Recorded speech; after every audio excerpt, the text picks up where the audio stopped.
And I will go ahead and hit the record button as we record these meetings and share my screen.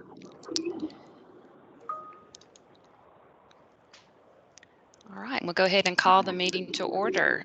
Teacher Advisory Council, October 1st, 2020. And we'll begin with item 1, a welcome by our new commissioner, Dr. Jason Glass.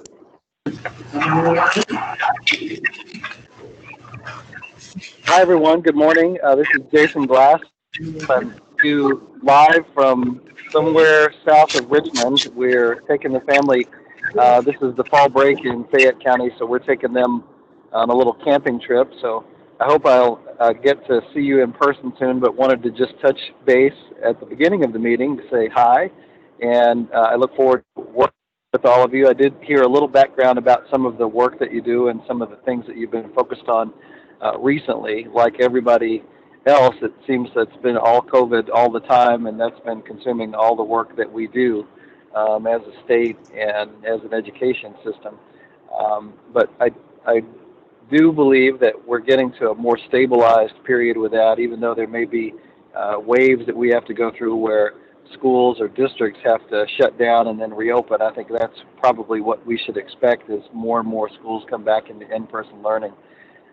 That we have to go through sort of fits and starts of being open and then shifting to all remote or NTI experiences. But I do think we're getting to a period of more stability with managing COVID and learning how to live with it. And that'll give us an opportunity to, I think, work on some other things. So looking ahead this year, I think we've got lots of work to do around equity and anti-racism, and I know the department's done some nice work in that effort before. It's a major priority of the governor and lieutenant governor, so we want to make sure that we support that and find ways that we can carry that work out into school districts across the state and see how we can bring those conversations into our schools. We have a responsibility too to make sure that we are doing the hard work of examining our own systems and asking, are we really creating equity, and are we doing our part to push back against racism in our state and as part of the national conversation around that. I also think that looking toward this spring, when the legislature gets back together, we're likely to have some difficult conversations to have around um, budget reductions. Some of that has already started. We're hopeful that they won't be as bad as we initially anticipated, but we are absorbing and managing some budget reductions from the state right now. Probably in schools across Kentucky, you won't feel that. We've been able to absorb a lot of that in state level programs, but there'll be some things on the margin, at least with some first round of initial cuts.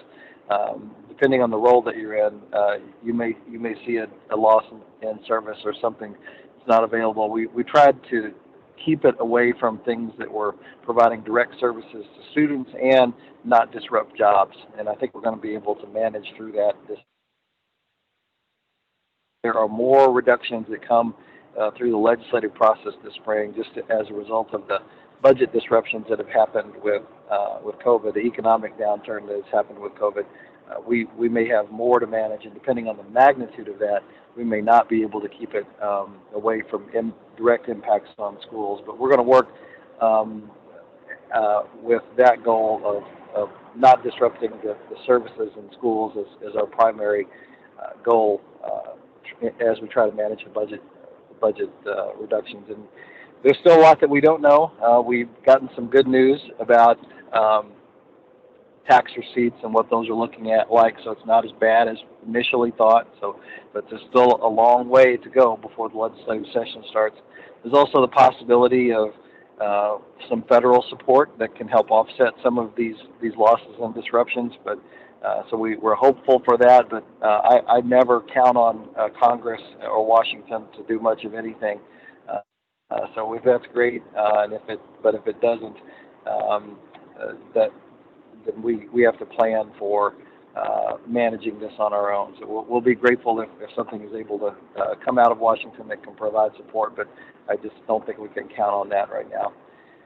Looking further ahead, I'd love for us to get to a conversation about the future of education in the Commonwealth. And I think that'll be an aspirational conversation around what school could be in Kentucky. And I want to get us to that place. We are not there right now in managing COVID and all the tough work around equity and anti-racism and budget cuts. That's going to consume all of our time, I think, for the next several months. And that's all important things that we have to place first and put a lot of serious effort into. But I do want us to eventually get to that discussion around where we want to go next. Kentucky has a bold and proud history of leading the nation in education change efforts and progressive education efforts. And I know there's a spirit to get to that again and see if we're ready for another conversation like that as a state, and possibly legislative action and some statewide changes. So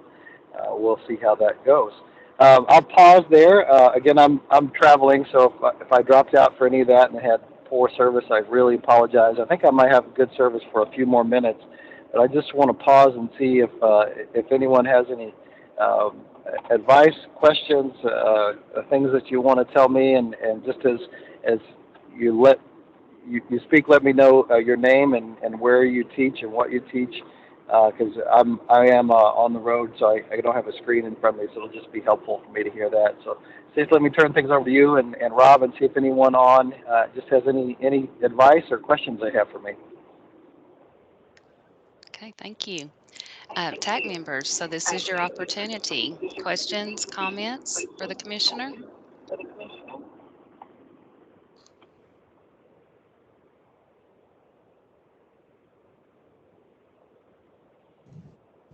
Hi, this is Garrett Stroud from Hopkins County. I'm an 8th grade language arts teacher at Browning Springs Middle School. And I would just like to say thank you to Katie and to Dr. Glass for their continued leadership in the face of this crisis. We know there are a lot of things going on right now, even beyond the immediate aftermath of COVID-19. And I think right now is the time to extend grace to our education managers, and we're certainly thankful for their efforts. We look forward to working with them through this crisis and even beyond it. Thanks so much for that, and I appreciate it and look forward to working with you too. And agree, we've got a lot of work to do on COVID still. We're not out of the woods, and one of the things I talked about with the superintendents earlier this week was that we've got to buckle down for what may be a long engagement with this. That we can't relent on our virus mitigation strategies and efforts to keep our schools and staff and community safe. So we've got a long way to go forward still, I think. Can you hear me? I can. Okay, this is Nora Rainsey. I'm in Callaway County Elementary North, and you are Commissioner number 3 for me on this advisory council. So I'm excited to work with you. I appreciate the 3 things that you mentioned that you'll be focusing on the next few months. I do agree with you. I'm on week 6 of in-person. That's why I sound hoarse like this, because teaching through a mask is a little bit hard, but I'm actually optimistic. And just listening to you and the comments you made already gave me a bright star. So thank you, and thank you for joining us while you're traveling with family. So our district chose not to take a fall break, but we're having a long Christmas, so I'm looking forward to that. But thank you, and I'm here for another year at least. So I'm looking forward to working with you, Western Kentucky. We'll keep showing up as long as you invite us. Hey, thanks so much. It's great to connect with you too. I appreciate the kind words and the warm welcome. And I've moved everything I own and all my family here to Kentucky. I grew up in the state, but been gone for a while. So all our stuff is either in our rental house or a garage. So we're going to try to make sure that you don't have Commissioner number 4 in your tenure on this group. We're going to try to stick around. Maybe one more, and then I want to drop off because we may be heading into Rockcastle County and maybe losing service there. So, just anyone else?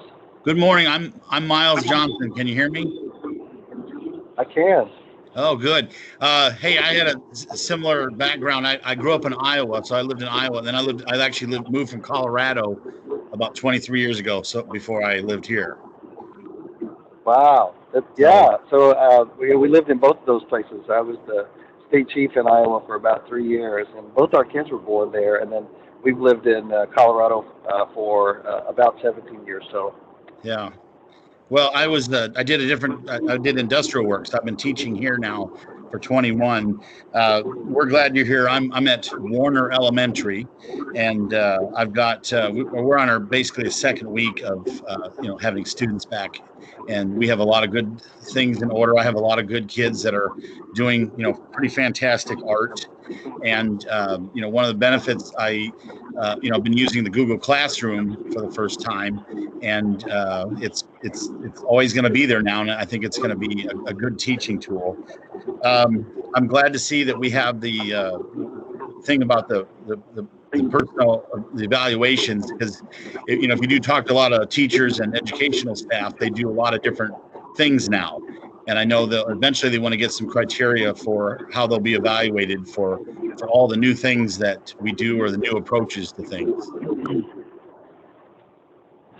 Well, thanks so much for the warm welcome. I look forward to getting to meet you and see some of the artwork that the kids do. My wife Sarah, she taught a lot of things, but one of the things I think she enjoyed most. She was an art teacher for a few years, and her undergraduate degree was in art as well. So we have a deep appreciation for art education and all of the ways that can manifest in our house. And, I look forward to working with you on all the matters that you mentioned. But I really have I think come to have not a lot of confidence that we're going to evaluate ourselves into greatness. I mean, just a editorial comment. I've never heard anybody that was excellent at their in their profession that said, you know, what made me great was my annual performance review. Right. Never have I heard anybody say that. Right. But I know that we have to have it, and there are times when you need a performance evaluation. Usually when you have a performance concern, but for most people, it's just not a motivating tool. And so, what's more motivating is being there for your colleagues, being there for the students, and the intrinsic sort of altruistic motivation that educators have. So, I want to think about how we can put more emphasis on that, and because I think that's what really drives educators is the spirit of service and not the evaluation or the stick. Acknowledging that that's something that we got to have and we have to do, but I'm thoroughly convinced it's not something that creates a drive in people, in educators or in anybody really.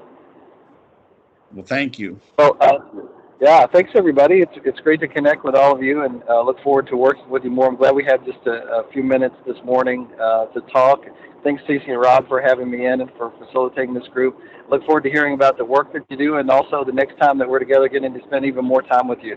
Thanks for your service on this group, and I'll drop off now. Thank you. We'll see you in December.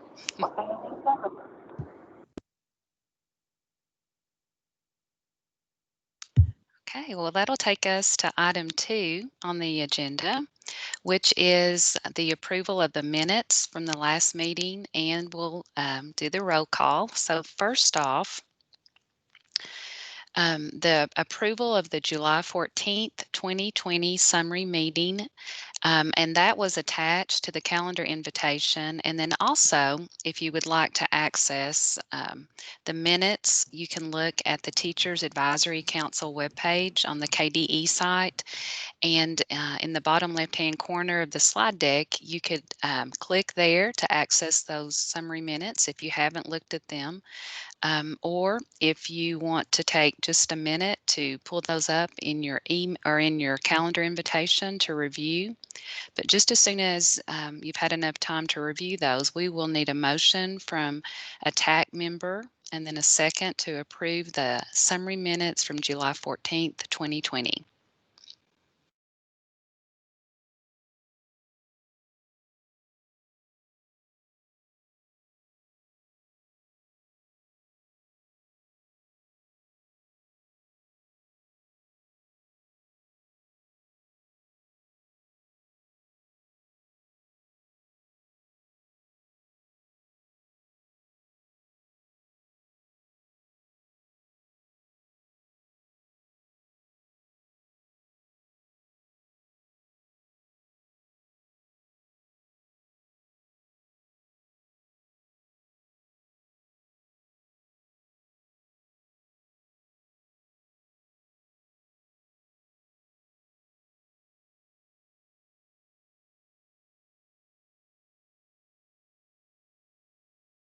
This is Taylor Sullivan from Boone County. I'll make a motion to approve the minutes. Thank you. And a second, please.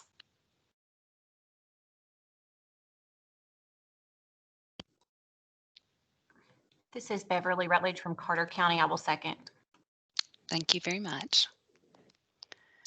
All right, so with that, we will now do the official roll call, and we'll just use our membership list that's projected on the screen, and then I know everyone has access to this document. We'll go from top to bottom, starting with Stephanie Beeson. If you could just unmute your microphone and enable your camera to introduce yourself, please.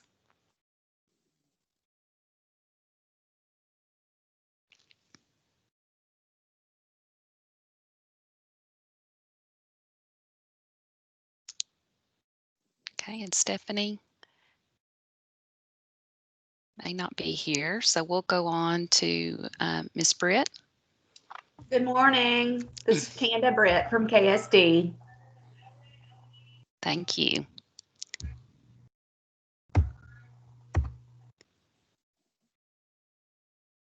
Mr. Johnson.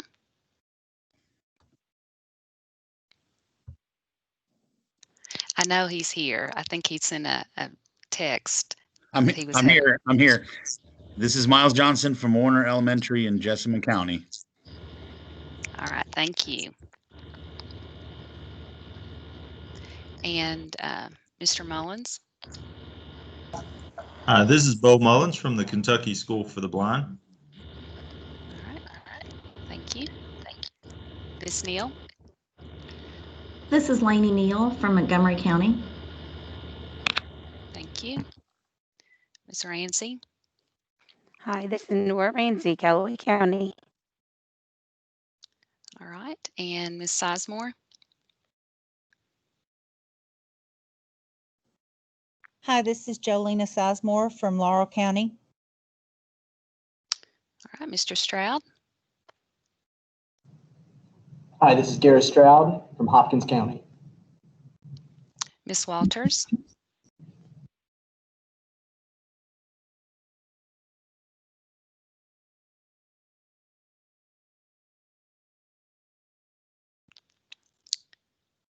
Mr. Whipple.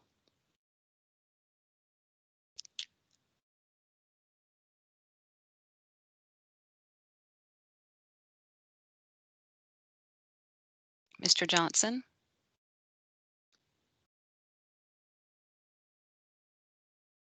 Ms. Howard.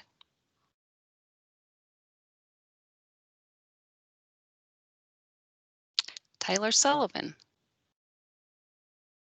Hi, this is Taylor Sullivan. Great, thank you. Abigail Nash.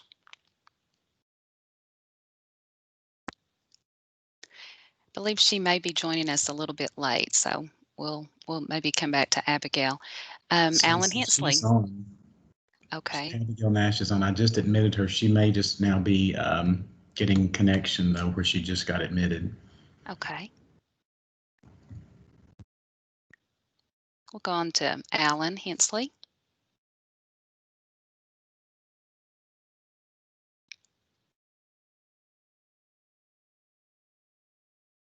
All right, Beverly Rutledge.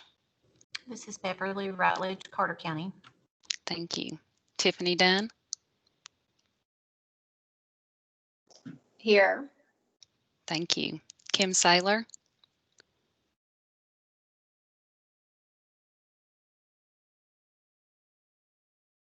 All right. Brianna Shelby.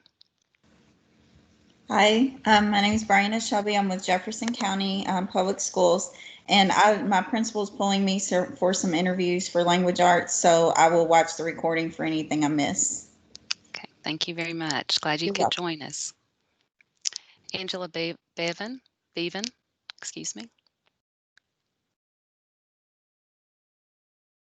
Okay. All right, so with that roll call, we do have verification of attendance, and at this time, we had our first and our second motion to approve those minutes. Now that we've verified attendance, we will take a vote on the approval of those minutes. and unless you have some kind of issue with the minutes, we will go with consensus here. So just a motion for consensus, and you can just put it in the chat if you don't mind, verifying that you are in agreement with the minutes there. Just consensus in the chat, please. And if we have any comments regarding those minutes at this time, feel free to unmute and express those. Also, I was having some audio issues. This is Alan Hensley from Fayette County. All right, great. I thought you had come in the waiting room, Alan. Glad you're here. Thank you.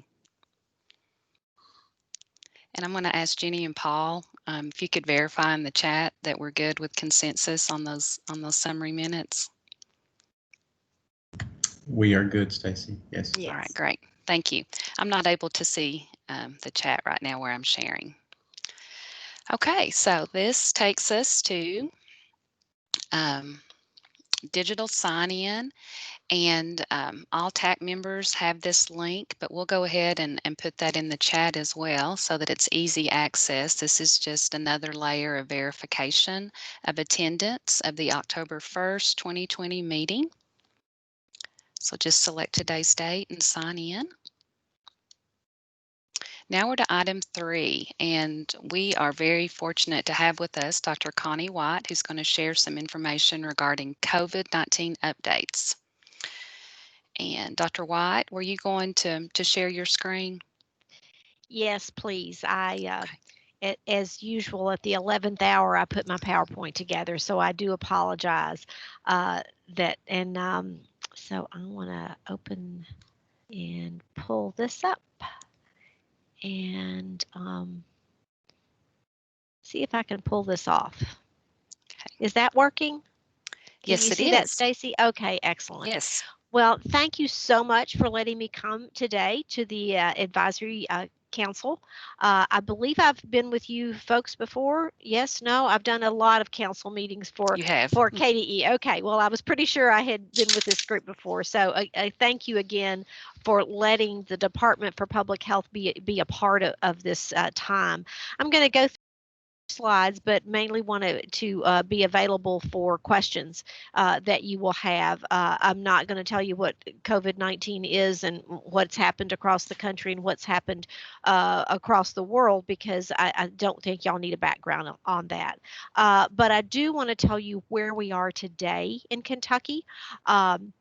And how this partnership that we have had with the Department of Education, and my primary role as the representative for the Kentucky Department for Public Health, has been such a growing one for me, and a very exciting role to take on. And I appreciate all the, and I heard someone earlier say, just as the Lieutenant Governor says, we have to offer each other a lot of grace at this time, because this is a pandemic in a sense that we've never seen, and we are truly building the plane as we're flying it, both in the classroom, in our statistical analysis, in our local health departments, and I think if we see that COVID is the enemy that we're all trying to fight, I think, and we all roll in that same direction, we will be more successful in the state of Kentucky. Oh, and I can even change my screen. That's great, because I got the slides out of order. So I want to start with this slide. The governor calls this the purple chart. It's not on our website, but I did want you to see it because, to me, I think it tells the story of where we are in Kentucky. And can you see my pointer as well, Stacy? Okay, yes. Great.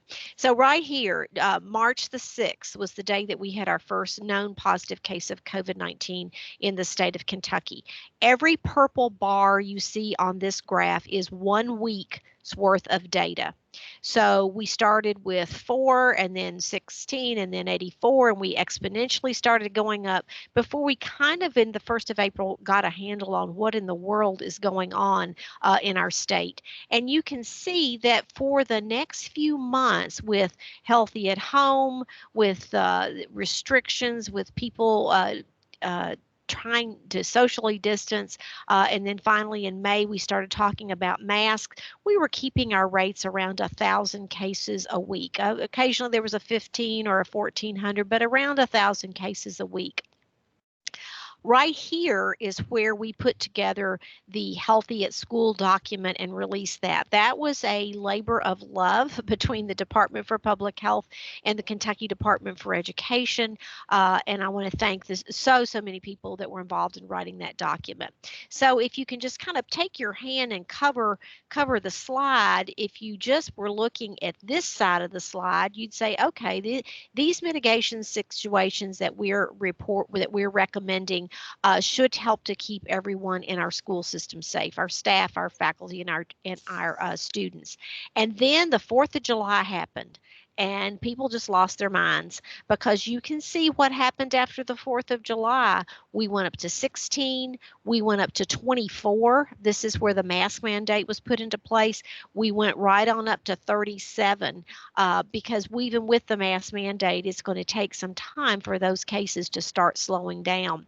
So we said for a while there, we thought we were in a plateau, which looked good until the middle of August, and then cases started going up.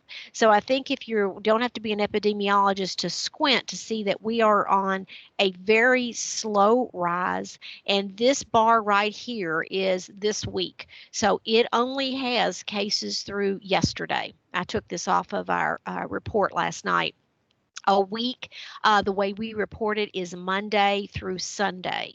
So this is only Monday, Tuesday, Wednesday cases. So we are already almost half of what we were last week, just with 3 days of reporting.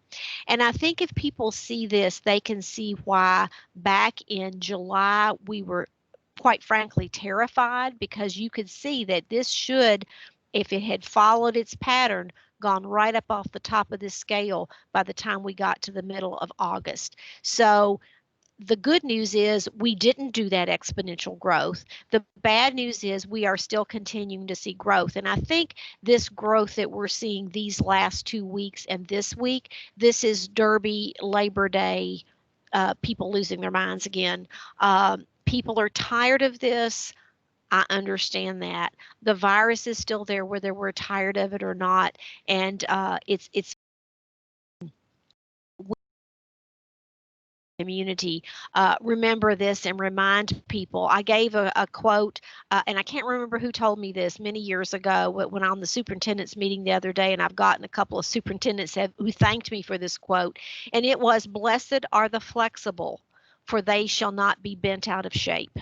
So I think as the situation was one thing for COVID in Kentucky back here, it was another thing right here, it was another thing right here, and now we're in this spot here, and we're just waiting to see what the data tells us is going to happen next. The next slide that I got out of order is the website. If you have not been to our website, please go there. There is a wealth of information, probably more information than a lot of people want, but we want to be as transparent as we can and share with everyone the resources, all the links, all the data that we can post that we think will be helpful and informative to the public.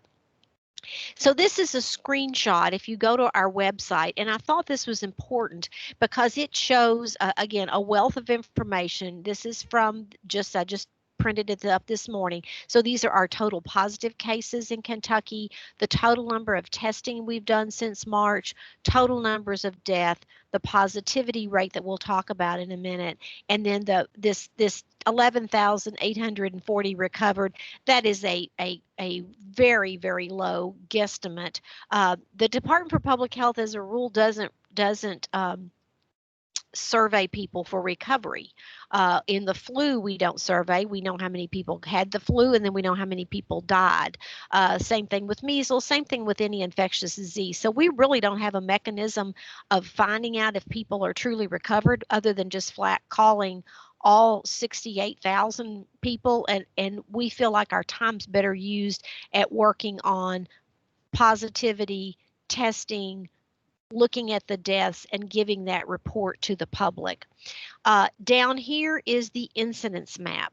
And what the incidence map is it tells you in your county over the last 7 days how many positive COVID-19 cases were reported, divided by 7, because it's a rolling 7-day average, per the population in your county. So I've gotten a lot of emails. I've got one here on my desk that I just got that I haven't addressed yet, but we've had lots and lots of people who are confused about how a rolling incidence rate is calculated. Please let me know. Please tell your schools. I know I've told the principals to let me know if this doesn't appear correct. I've had a lot of inquiries, and so far we have not had any that we double checked and found that the number on our map was incorrect. We are not perfect. So those inquiries are helpful for us to double check ourselves.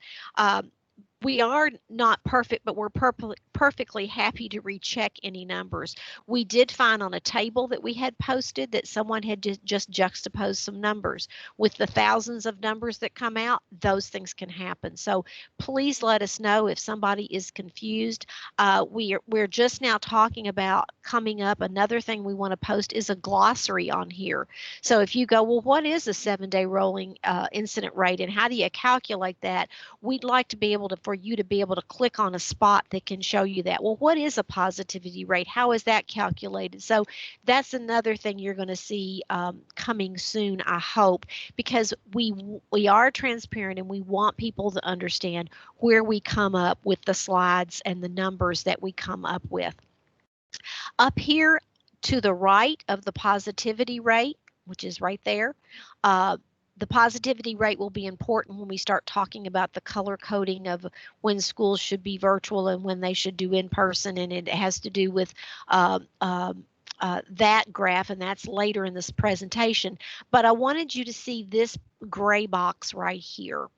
This is a site you click that shows what the public health departments have reported to us of cases that they worked and validated.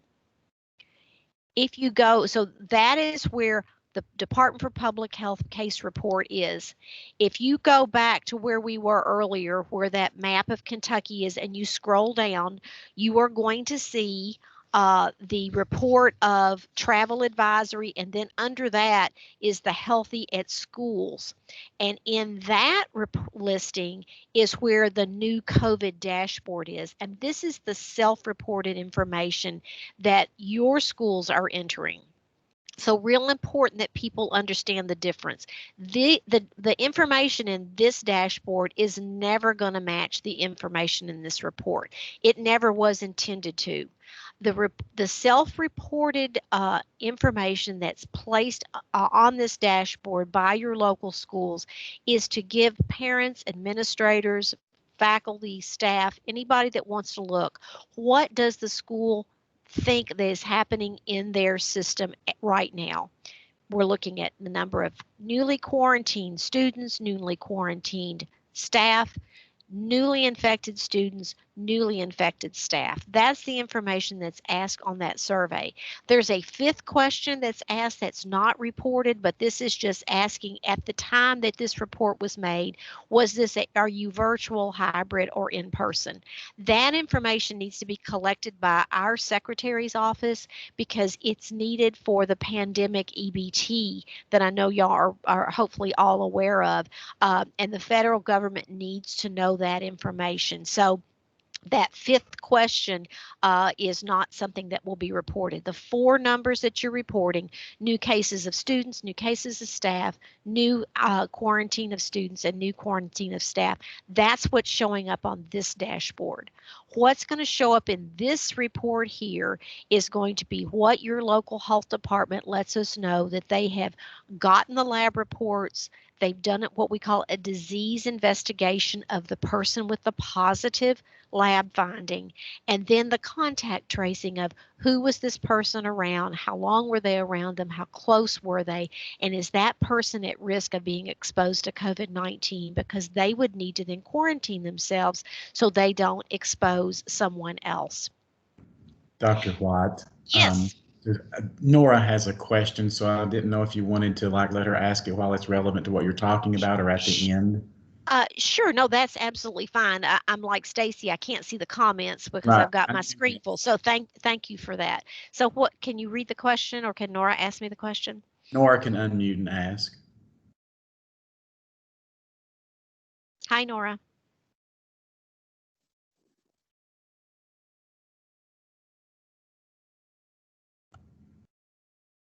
Okay, well, we'll come back to her, Dr. White, then. Okay. Maybe she can ask later. Okay, yeah, and I'm perfectly willing to answer all your questions that you have. So let's look and say, all right, when you click on this, what are you going to see? And this is a dashboard that was put together by our information technology team. And there's a lot of little bitty small print over here that tries to explain this is every individual school system's best faith effort at reporting what they know. So this is not what the school read on Facebook, and this is not what nosy Nellie that lives down the street and says, I know all 5 of those kids are COVID positive and they're just not telling anybody. This is what the school has heard from guardians, from parents, and from their staff. And this is just a fake example of a school. And what your report is going to do is so you'll report by the end of the day, that'll get loaded. And then first thing in the morning, these numbers will show up and it'll say right here what day you reported these numbers. Then tomorrow, if this is all zeros, these numbers will be added to what's happening your current week. And then at the end of on Monday morning, these numbers will be added to last week. Last week's will be taken away. And I know I'm not explaining that very, very clearly, but we're only looking at these 14 days, this week and last week. And then down here is pretty clear. This is just ever. They're going to graph these out down here so you can see what's happening in the school. With the dark blue is quarantine students, the baby blue is quarantine staff, red is new students, and orange is new staff. Again, we're asking for grace. I'm getting lots of information from people saying we're not showing up. Sometimes that is a glitch on their part. The other part is going back to here. Sometimes people are saying we're not showing up on the dashboard, but they're looking at this report, not this report. So this report is real time as we can get. This report will have delays because of the health department having to work up those cases and verify and validate what's happening. So this is what you should see for your school. If your school is not showing up, when you go to this drop down box over here and pick your school out, let me know. We had one school that notified me the other day we had White County Independent and White County. Well, obviously that was the same school. So that was an error on our part, and our Office of Technology is in the process of fixing that. So we're going to find those things with as many schools as we have. Please let us know that so we can make this as accurate as possible. So this is the self-reported data. If you click on the box over here, the public health report, then this is what you're going to see. Not nearly as attractive as what you see on the self-reported report, but this report mimics what our long-term care facility report looks like. It mimics what our daycare report looks like. The peach color here is what the students' numbers are. The green color is staff. So poor Adair County School, because they're A's, they're always looked at. But this is Adair County School. It's in Adair County, and according to this report, and I think I just pulled this. No, I think this is an old one. But according to this report, whatever day this was, they had no new cases.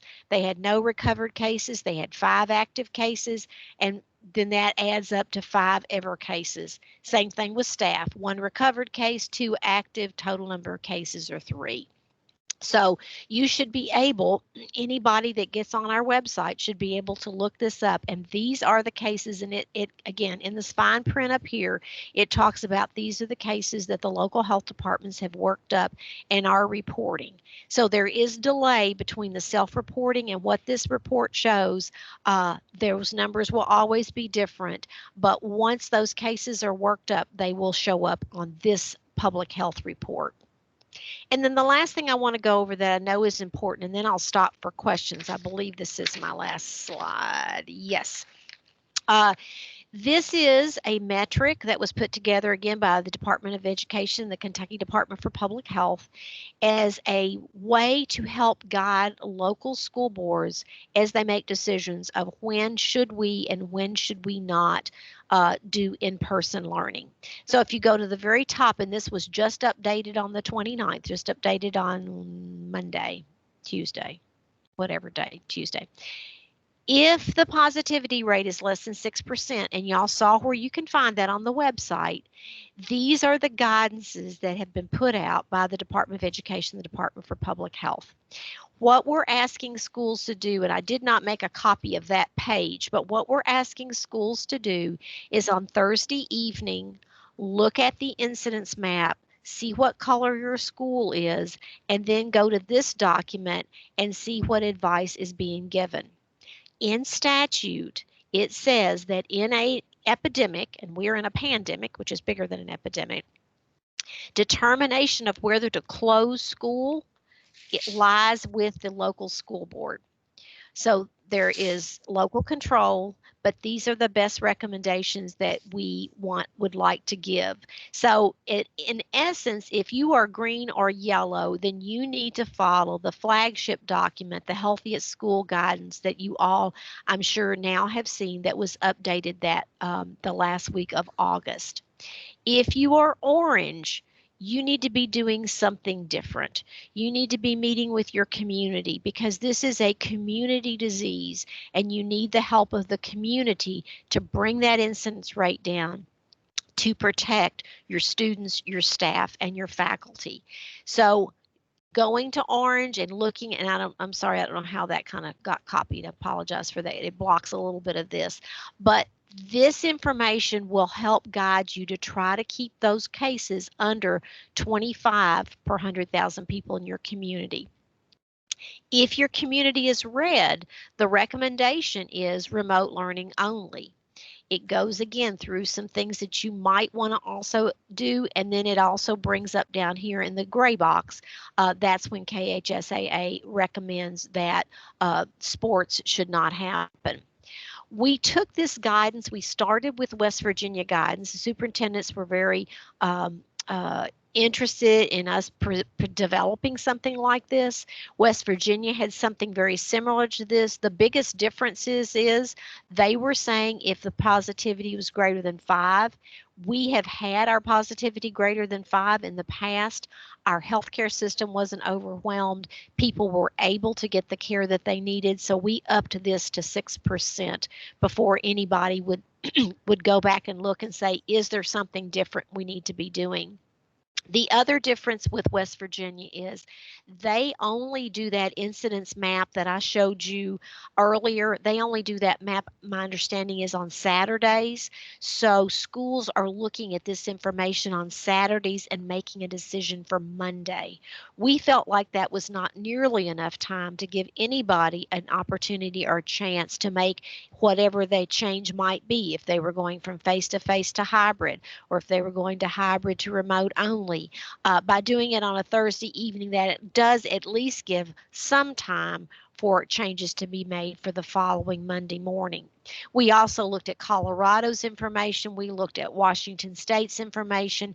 We looked at other states, what their recommendations were, and we also looked at how have they done, because some of them had already opened school, and were they having a good outcome with the recommendations they were making. So blessed are the flexible, because they won't get bent out of shape. This came out about 3 weeks ago, and as I said, it was just changed this week. Originally, we had said that if you were red, you had to go back to yellow before you should go back to open school face-to-face. That's been changed to going to a lower level for lots of reasons. The reason it was put in there to go down to yellow is we didn't want counties going from red to orange week after week after week. We didn't feel that that was helpful for the students, the staff, or the faculty. And just because you're red and you go back to orange the next week doesn't mean you have to go back to in-person learning. If you go from 26 cases per 100,000 to 24, you may not want to make that change. that particular week. Again, local boards of health will make those decisions. So I think I covered everything that I wanted to go over, but I have taped up on my computer that I look at every day is one of my favorite quotes in the world from Maya Angelou. And Dr. Angelou says, do the best you can until you know better. And then when you know better, you do better. So now I am not sure how to get back to you guys and turn it. Oh, right here. Sorry, didn't see that box. So that's all of my slides, and I am certainly welcome questions and any way that we can better explain this, because we're not trying to do anything highly technical and something that just doesn't make good sense. So help me with that explanation so I can make sure folks understand what the Department of Education and the Department of Public Health's goal is. I think the best thing that I've learned watching the governor's press conferences is learning from Miss Virginia, who does the sign language. And she says there are three things: hands, face, and space. So if you have a question about anything that you're doing, hands, face, and space, that will pretty much answer the question for you. We can put together a 150-page document. The governor's going to release something about Halloween today. You know, it's Halloween in a pandemic. Don't take your kids to the front door of somebody you don't know who's going to lean over and say, oh, little Connie, you're so cute. Here, let me just give you a handful of candy. Oh, I don't think you need a document to tell you that, but we do. We don't need a document to tell people don't have big Halloween parties. A mask of Darth Vader is not a mask, because there are holes for your nose and your mouth, and the respiratory droplets is how it's spread. Hands, face, and space answers all of the questions. Now, I don't mean to belittle people that ask questions. I mean, the answers that we give are usually not answers that people want to hear.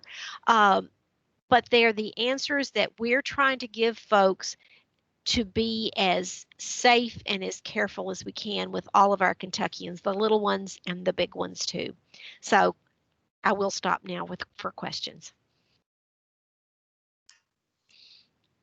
Just feel free, TAC members, to unmute and ask any question you desire.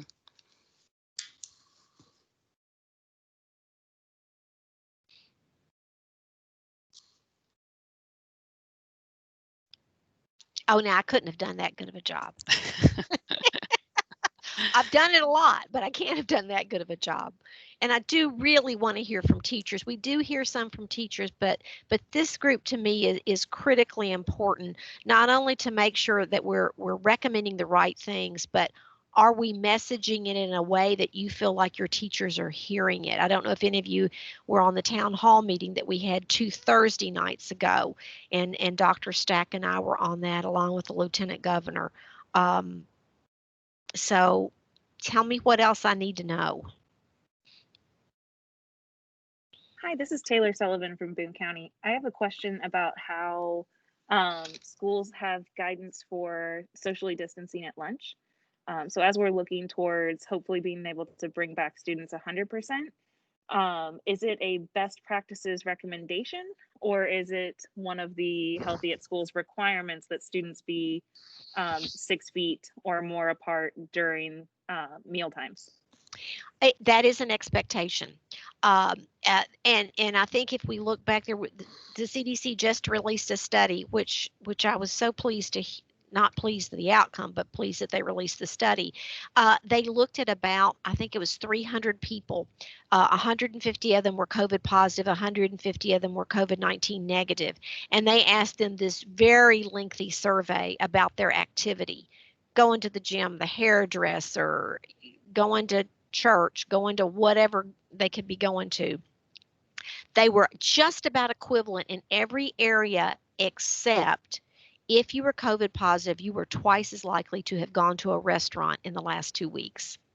Now, they did err by not asking, was it an indoor or an outdoor restaurant? And in public health, I've never seen a piece of data that didn't prompt me to want to ask 3 more questions. So I'm sure there's an epidemiologist somewhere kicking themselves that they didn't ask that question. But if you think about it, when you take your mask down, because you have to eat, and you're in a group of people that you're not normally in your home with, if you're in a restaurant, you are going to be more likely to have those respiratory drops. And quite frankly, if you're in a bar or a restaurant, you're probably shouting a little bit. And depending on how many kids are in that cafeteria, there's going to be some loud talking and some giggling. And you hope so. You hope they're happy enough to giggle. So that 6 feet is going to be really important during that mealtime.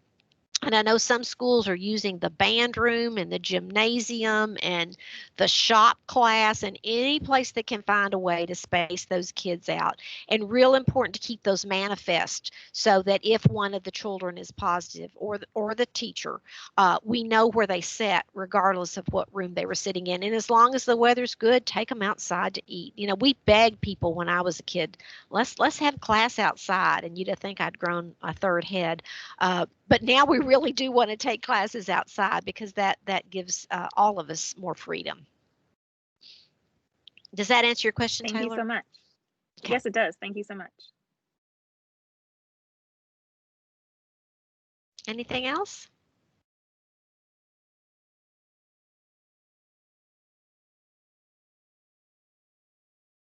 One thing that you might want to think about doing, and Stacy, I don't want to impose myself, but in the superintendent's meeting Tuesday afternoon, 4 different superintendents presented what they were doing in their school, some things that they had done. And I thought that was, to me, I thought it was extremely helpful. But maybe your advisory group could have some best practices that they've come up with that they might want to share with their teaching fellowship. Because all of you are in the same boat. You're all racking your brains. You all want the best for your kids and each other. And you all, want some brilliant idea that when you hear it, you go, oh, I should have thought of that. Like Post-it notes, why didn't I think of Post-it notes? And I could be really rich. But that might be something that, and I don't know if you've got a spot on the website that you could share those best practices or whatever. But I think the superintendents, really learned from each other, because I can come up with all kinds of ideas, but heavens, Betsy, I've never taught a day in my life in a classroom, and you don't want me to do that because that's not my skill set. And so you don't want me giving you suggestions, but your peers, they get it. They know what's happening. They understand. And when you learn how to do better, when you know better, you do better. That's what Dr. Angelou told us. This is Beverly Rutledge from Carter County. So Hi, I want I want to kind of piggyback on what Taylor was asking with lunch. Is the same thing the requirement with the classroom? Because I know there was like a little bit of controversy about some of the wording because it said 6 feet when possible.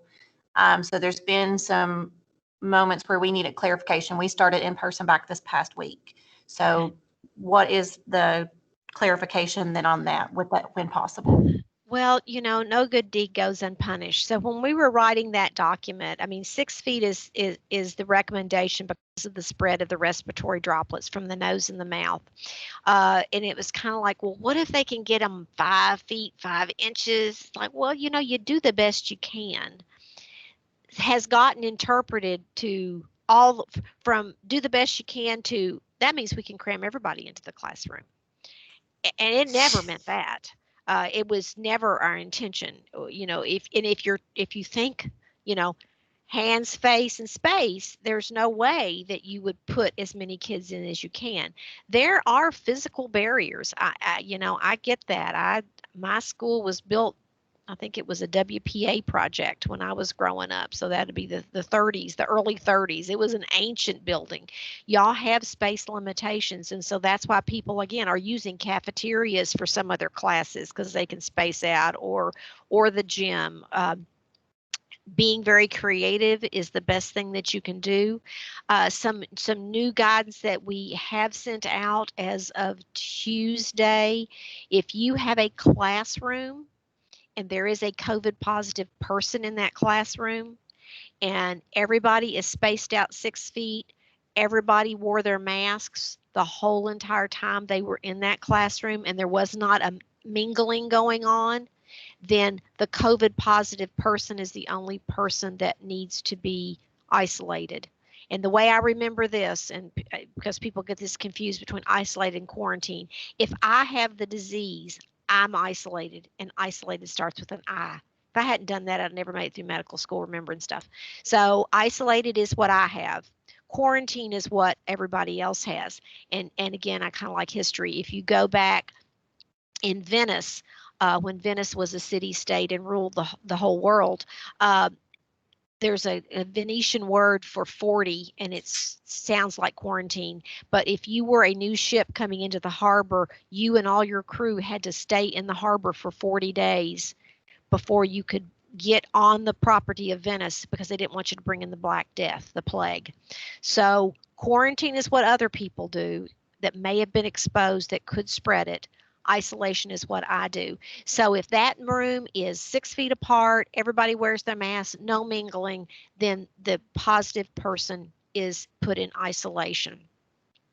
If the masks are down, up and down, people are wandering around, people are not 6 feet apart, and you've got a positive person in that classroom, then depending on the interaction with that positive person, there could be a quarantine of the whole classroom. So if that classroom is not, that's a long way of answering your question. Sorry, Beverly.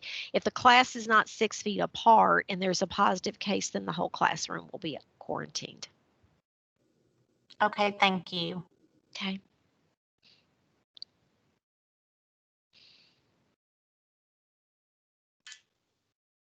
Anything else? I've got one quick question. Sure. My county has been very, very good. They recently sent out an extremely detailed update on the air systems in the buildings. It was very good. Very, actually, just, you know, very comforting to know what everything had been done. Are the school systems required to report to you what they've done with their air systems, or if there's problems? No, they are not. That's a good question, but they're not. And quite frankly, until this all started, what I knew about ventilation could dance on the head of a pin. I mean, I'm an OBGYN physician, so ventilation was not, I mean, breathing in your nose and out your mouth during labor was all I knew about ventilation. So I have taken a lot of courses on ventilation and learned a lot, and you are right. Somebody paying careful attention to that to your school is very important. I hate to even bring this up, but Legionella was something that we worried about over the summer here at Public Health, because Legionella grows in water systems that have been dormant for a long time. And if people had not opened up your school system and run the water in all the water fountains and the sinks and everything, Legionella could come out and there could be Legionella outbreaks. So I think the school, we talked about that enough this summer on the superintendent's calls, that I think that was handled by your maintenance folks to be sure that those water systems were run before lots of people came in there. So there are environmentalists at your local health department that have had, again, we've kind of beefed up our training for them on ventilation. So if anybody has questions, they can certainly ask the environmentalist in their school system, who can always work with our environmentalist in the local department for public health. Yeah, ventilation's key. Yep. Well, I appreciate that. You're good to have a system that recognizes the importance of that and is sharing that.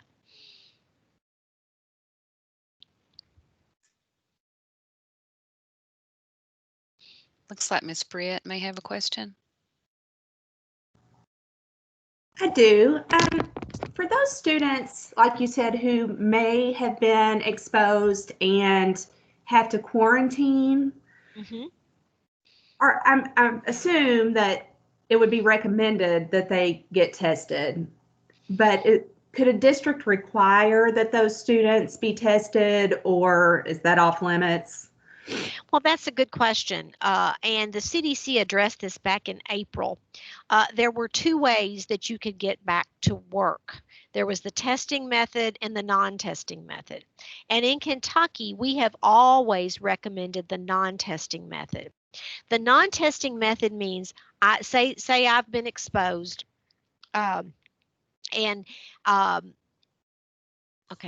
that I've had the illness.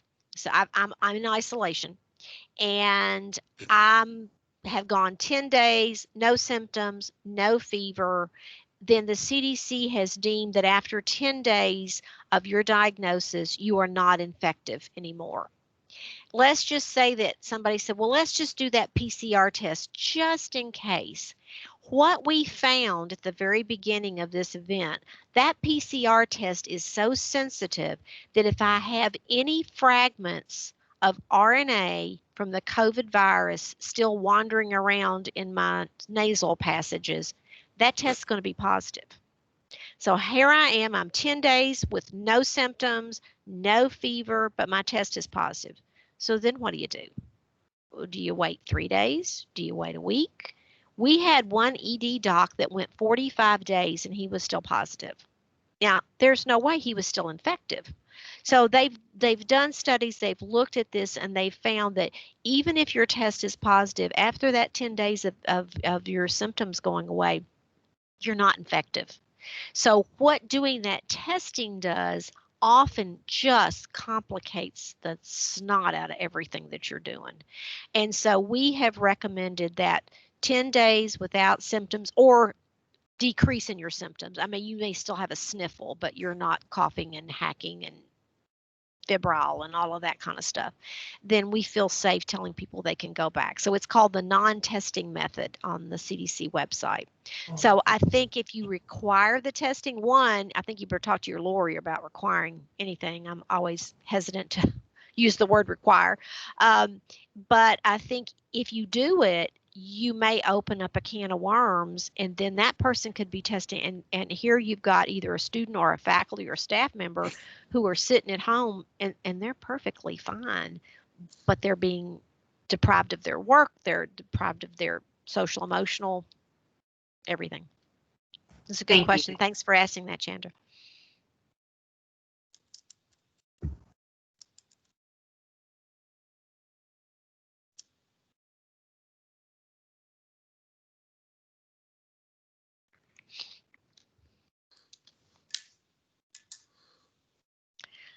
Okay, well, I am available. They know how to find me. They always do find me, so they know how to find me. If there's other things, if I need to come back at any other time, or if you just have questions, as you know, in state government, Connie.White at ky.gov. That's how you find me. I'm in the global, and I'm happy to get whatever your question is if I don't know the answer to the person that knows how to answer it. So I'm going to run. I have to go cure the opioid crisis. That's my next meeting. So thank you so much for having me, and I appreciate it. Thank you, Dr. White, for being here today. We appreciate you. And Stacy, I will send you these slides so that if you want to post them or you want to send them out or whatever you want to do with those. Yeah, that'd be great. I'll add them to our master slide deck. Thank you. Okay. Thank you again. Bye-bye. Bye-bye. And TAC participants, she had mentioned about collecting best practices. So whenever you complete the exit slip for today's meeting, there is a section regarding item 3 here, the updates and such. Just feel free to add those best practices to that response, and we will compile those. It's a great idea. All right, so with that, we will go ahead and transition to item 4 on the agenda, and I will share with you the slide deck. So we have with us Rob Akers and Todd Davis to share information regarding this waiver. Good morning, everybody. It's good to be with you, and I hope that your year is going well, whether you're in person or hybrid or working fully remote. We appreciate all your service to our kids and our communities. Teaching is never an easy job, and I'm sure it's an incredible challenge during this, but we appreciate all that you're doing for our kids and communities. We're here today, Todd Davis and I, to talk to you just briefly about a request to waive Section 22G of 704 KR 3370, which is from the Kentucky Framework for Personnel Evaluation. Can we go to the next slide, please? Let's go one more, please. Thank you. So that sounds like a whole lot of legalese around a pretty simple request. Since local school boards really have the bulk of the authority and the power to change their certified evaluation plans, they did come to us because there is regulatory language around teachers and employees having to be shared the process for evaluation within the first 30 days of their return to school.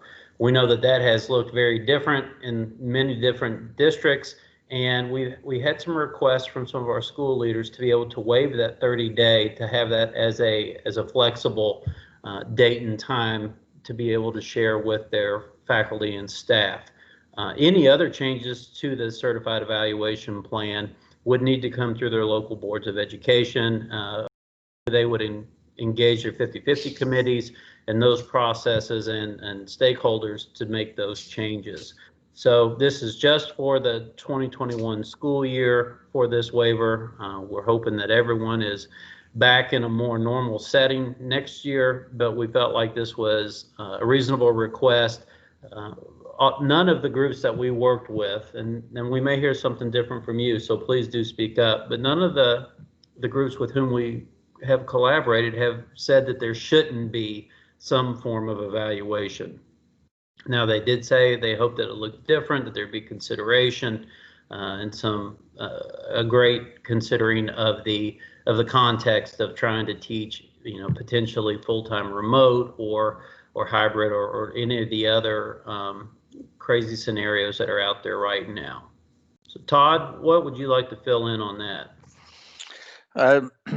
Just basically, there are a couple of requirements in statute that right now evaluation has to be done for non-tenured teachers annually, and then also requires once every 3 years, a minimum of every 3 years for those tenured teachers. So, you know, as far as this requirement, it will allow districts to, when they make changes, to address any timeline issues they may have based on later starts and so forth, where they got really specific on plans that were submitted or approved previously. You know, as an example, you know, they may have put a specific date in by the end of September for the PGP, and the goal was to give them, you know, at least 30 to 45 days or so forth. And so those can be adjusted, but then, you know, the minimum requirements are laid out in the reg and statute. So those wouldn't change. As far as the multiple sources of evidence need to be included, but then it just allows some flexibility around the timelines and frequency.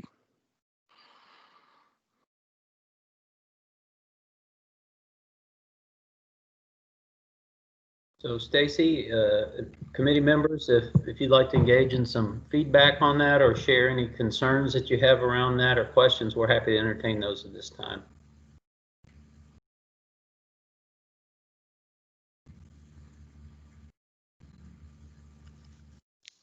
And I want to encourage TAC members to look at the guiding question. Very interested in the fact that we have different restarting plans occurring right now. Want to hear from the TAC members about challenges that teachers face related to certified evaluation requirements. So certainly want to get your insight about this possible waiver, but just wanting the opportunity to hear from you all as well about challenges, something that maybe we haven't thought of thus far. I'd like to make a comment if I can. Yes. Sure. So I'm Miles Johnson. So challenges for teachers. I mean, obviously, you know, a lot of things coming back in the fall here. You know, a lot of teachers that you'll talk to around the state of everything, you know, come back into the unknown. And, you know, some things, you know, over the summer, it gave us time to, you know, try to plan out, knowing that maybe class time, there was less class time to do things, or, you know, a shorter time to reach a goal, or, you know, just things like that to think about for student success and everything. I'm always, you know, I guess you could probably almost call me Mr. Survey. I always like surveys about this and that, but I think it would be good to send out a survey for some teachers about, and ask, you know, what percentage of, and educational staff, what percentage of their job or how they do where they do their job has changed. And, I think some people think about things in terms of not only, they want to be the most effective that they can in what they're doing with students and families, but is there a liability to their job that has changed? That maybe if they feel that they didn't have a training or anything that has caught up to where we're at now with everything.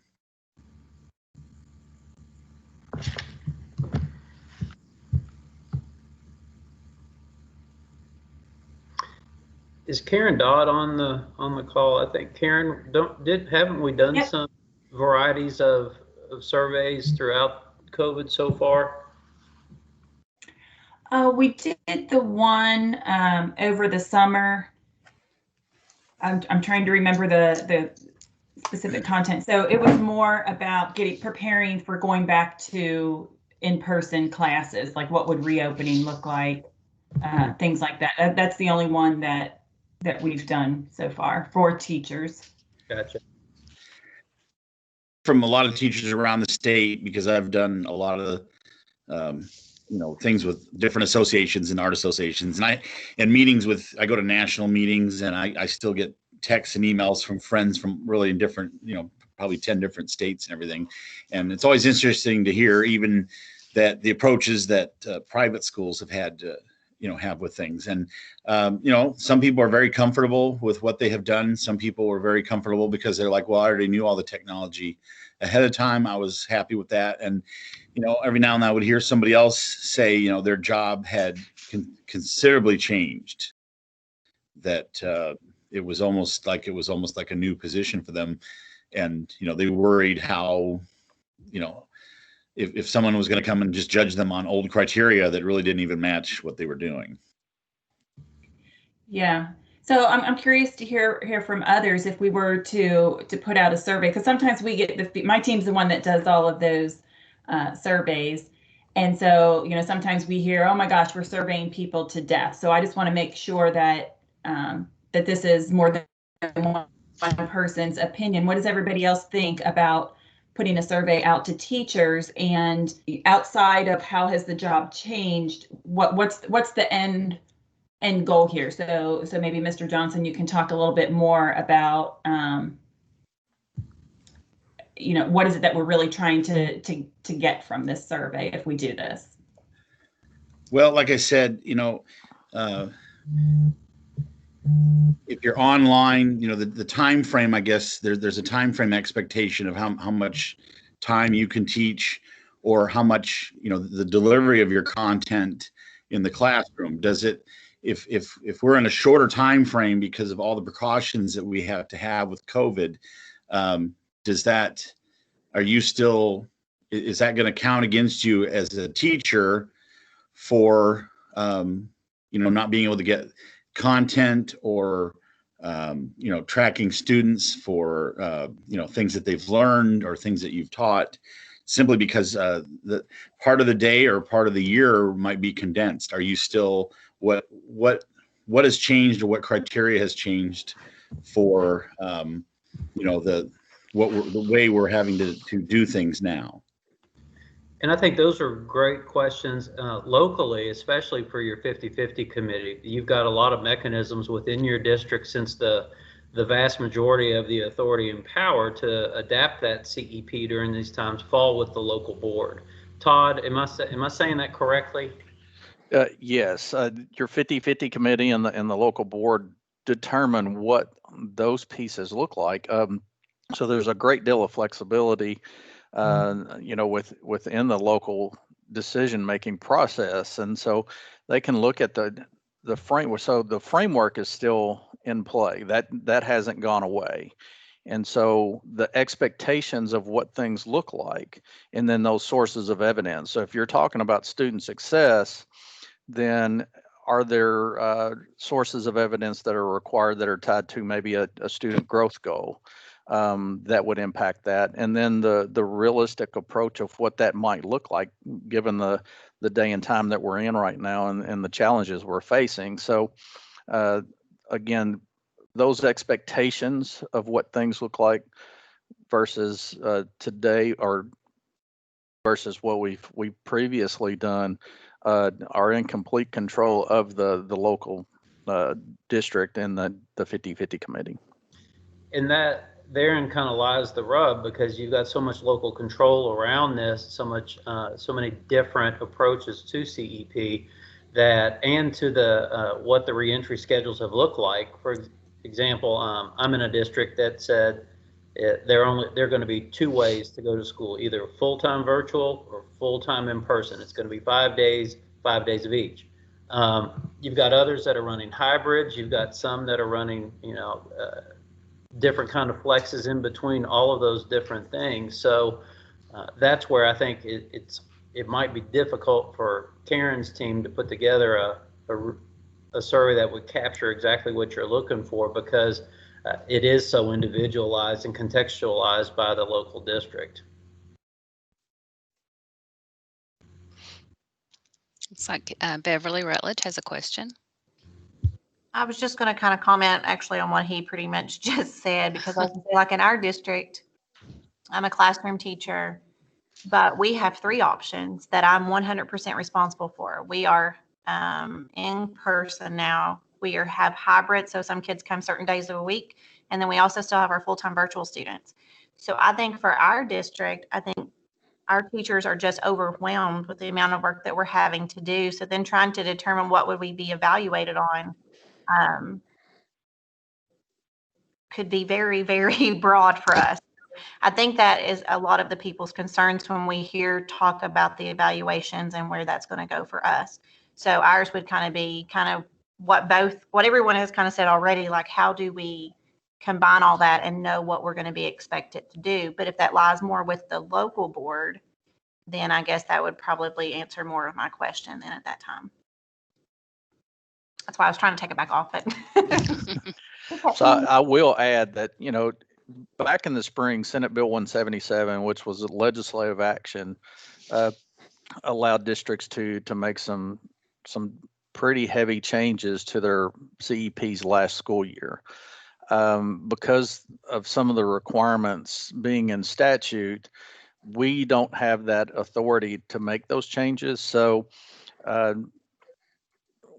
obviously, we have no idea what's going to happen in the spring session once the legislature comes back in. But, there are potential changes forthcoming during that session, just like they were in the previous spring. So not saying that they will happen, but, if it's going to happen, that would have to be the timing of it, unless an executive order was enforced.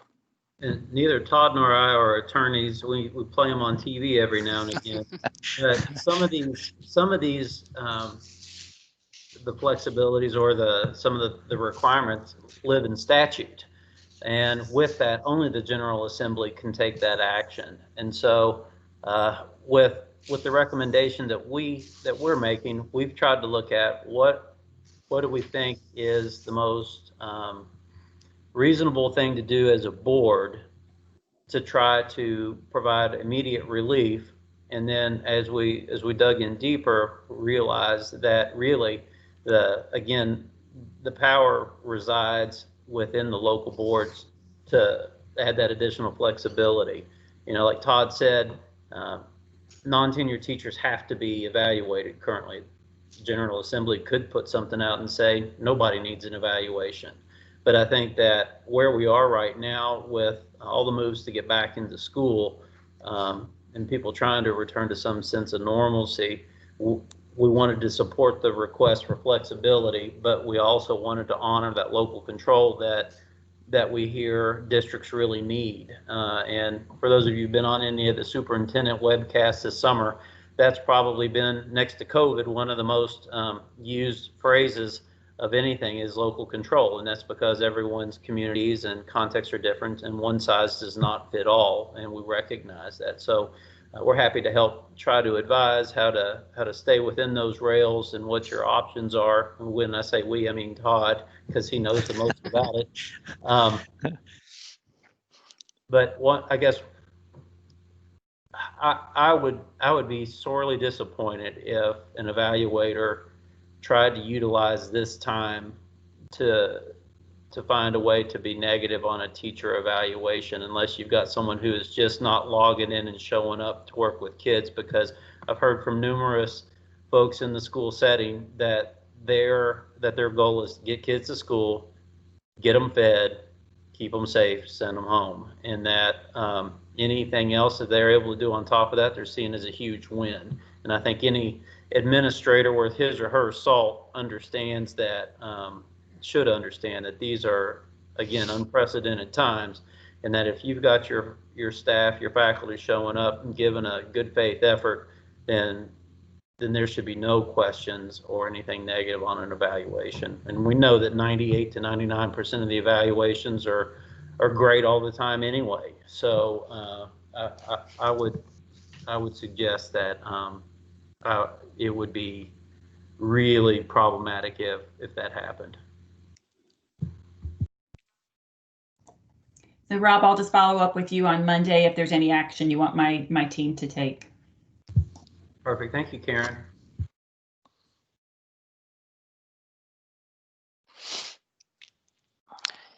Any additional questions or comments from TAC members?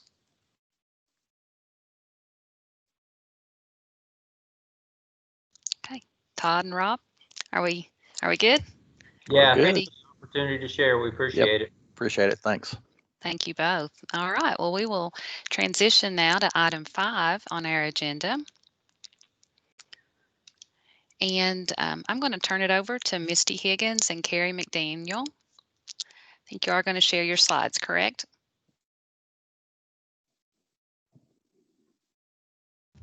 Can you see them?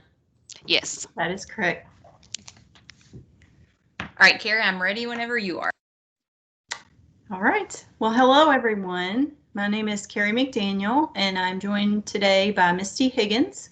We are professional learning coordinators in the Office of Teaching and Learning, Division of Program Standards. Today, we'd like to update you on some of the standards resources available to you on kystandards.org. We will be exploring resources that will support you as you implement the Kentucky Academic Standards. Today, we'll give you an opportunity to give us feedback on these resources as well. So as you already may be aware, the Office of Teaching and Learning has developed a 3-year implementation plan to carry this work out. We are currently in year 2 of the 3-year plan. So last year there was a focus on systems and structures to support standards implementation. This year there will be a focus on that balanced assessment piece, and this is really just taking a deep dive into formative assessment.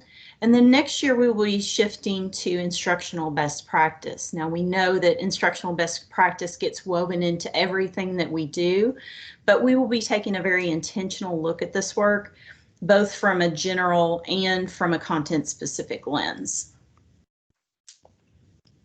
And so here's a snapshot of the kystandards.org website. This is really your one-stop shop to all of the resources available to you. You'll notice you have 2 options you can select from here: Explore Your Standards and Your Standards Resources. And when you click on Explore Your Standards, you will be taken to all of the standards for each content area. And then in the top left corner, you'll notice the gray circle with the plus sign there.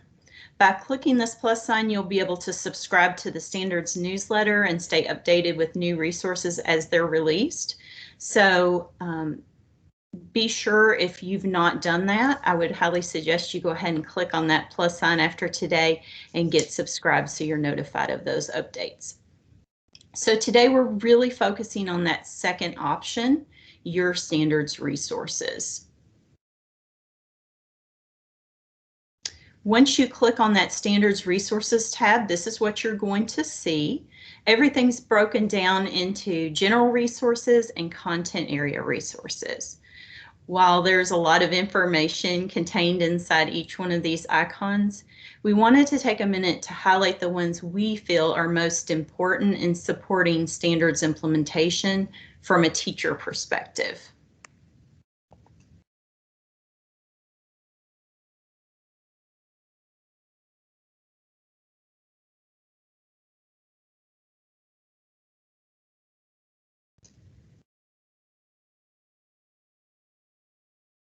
Misty, I believe you're on mute. Thank you, Carrie. One of the things we recognize is this has been unprecedented times, even since this past March. But, we are still working on supporting you all with the academic resources that you might need, those curriculum instruction and assessment resources. And so we quickly just want to highlight a few of those resources that we feel are important for teachers to be aware of and hopefully utilizing. And we wanted to go back to last year's work. And out of everything we did last year on resources around really just getting to know the standards, there are 3 that we feel are very impactful in helping teachers to really, I think, implement the standards at the classroom level. And many of these you may be familiar with, but again, these are kind of the core foundational resources we created last year, starting with the getting to know the CAS modules. And if you've done those, the purpose of the modules is really to do just that, help you get to know the standards document, the architecture of it, how it's put together and organized, as well as the components that were built into the document, what's their purpose. And then the breaking down a standard protocol. It is all about helping teachers walk through a protocol where they take a standard or a group of standards and they learn how to really utilize those different components that were built into the standards document to gain the greatest clarity possible on what the standards are asking students to know and be able to do. And then from there, the last resource from last year is once we know what the standards are asking students to know and be able to do, how do we ensure that our assignments and tasks are meeting those expectations? So the assignment review protocol, again, walks teachers through a process to analyze and evaluate an assignment or a task to see, does it meet the requirements of the standards? Does it really meet those expectations? And if not, how could they tweak it? We did want to mention something quickly, though. I think there's a little bit of a misconception out there about the assignment review protocol. It was never intended to be used with every single assignment. So that's really a misnomer. It's more of a calibration tool to pull out when you're not sure if something is really hitting the mark in terms of the expectation. And then to help teachers get a better sense of what do grade appropriate tasks and assignments look like for these new standards, we have these student assignment libraries. So within the libraries, there are grade level examples of what we ranked as either I think weakly, partially, or strongly aligned assignments and tasks to specific grade level standards. And it also includes a rationale for why did we rate it that particular way. And it just helps teachers develop a better sense of, oh, these are the kinds of tasks and assignments that are really going to be required to help our students meet these expectations. So those are just some highlights from year 1. We quickly wanted to walk you through what are some things that are currently going on in our office in resources we are creating or have already released as a part of year 2. The first one, the implementation guidance documents. We began to release these last spring and we just finished releasing the full all 5 documents this fall. The purpose of the implementation guidance documents, they're really there just to assist schools and districts with identifying what resources do we have available at the Department of Education to assist in whatever stage of standards implementation you might be in. Because we recognize across the state, especially given everything that's happened with COVID, now with distance learning, everyone's in a different stage of implementing the various standards, and that's okay.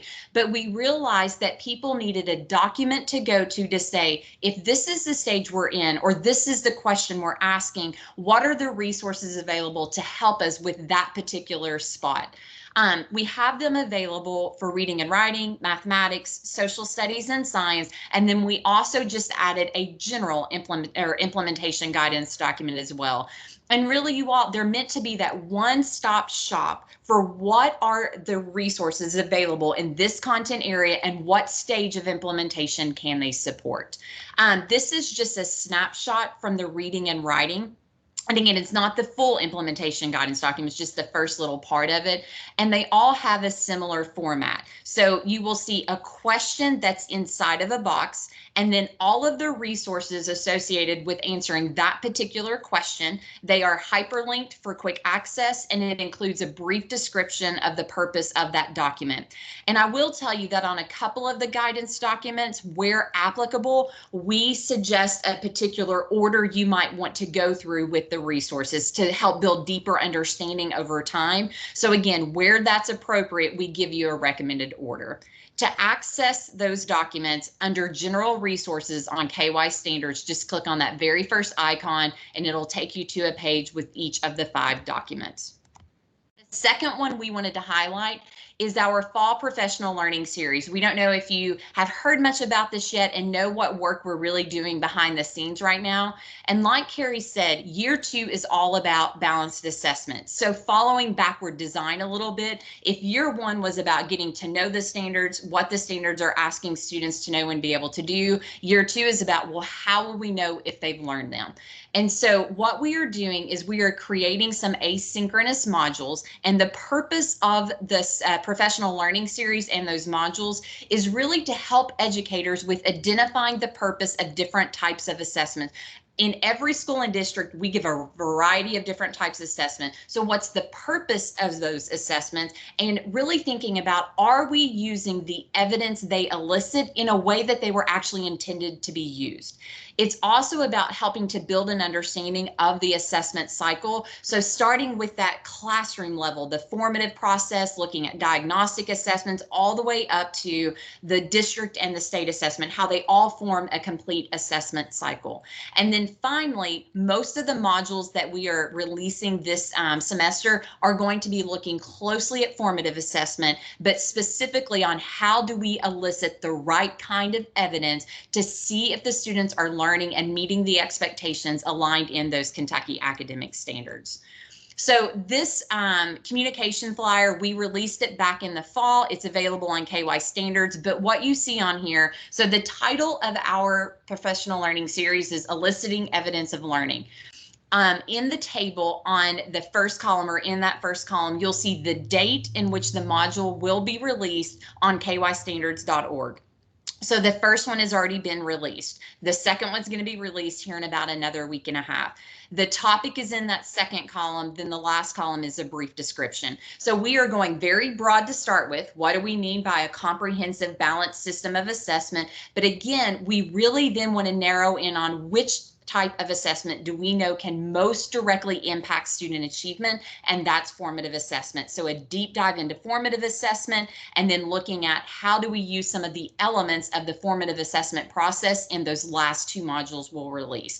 And I do want you all to know, we are trying to be very relevant in the work that we are doing. So within these modules, wherever it's appropriate, we're making connections to both the face-to-face setting and to the distance learning setting, because our new reality very well may be going back and forth between face-to-face and distance learning. So how do we make sure we're applying the elements of the formative assessment process to either of those settings? To access the modules as they become available, you just go back to general resources and click on professional learning modules. The very last resource that we wanted to share with you, and it's one that Carrie and I have already had a whole lot of fun being involved in, is the distance learning playbook study. Every semester, we try to pick a book or a topic that we feel is very timely and relevant to allow educators across the state to participate in a big group study.